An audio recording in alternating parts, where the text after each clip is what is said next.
Hello guys, দেখো আমাদের এখানে এত পানি হয়েছে যেখানে থাকাই যাচ্ছে না।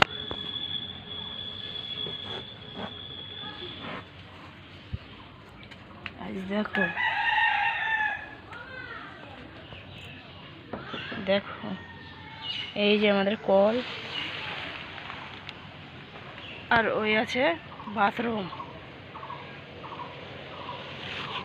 দেখো এই যে আমাদের লাবার যে পোটেটা, এই রান্নাঘরে তো রান্না করাই যাচ্ছে না।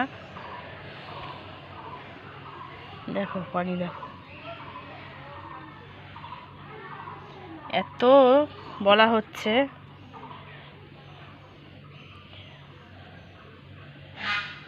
টিএমসি সরকার ছিল, এত আমাদের এখানে নেতাদের বলা হলো হ্যাঁ করে দেবো করে, এবারে হেরে গেছে, বললে আমাদের আর কিছু করার নেই, আমরা হেরে গেছি, পারবো না।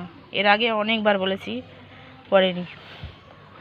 এখানে পানি পাস হওয়ার কোনো লাইনই নেই, ড্রেন ছিল বুঝিয়ে দিয়েছে, কিন্তু এখন আর কোনো পানি পাসই হচ্ছে না।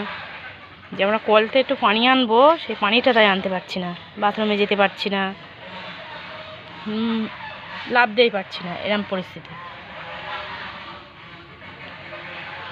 দেখো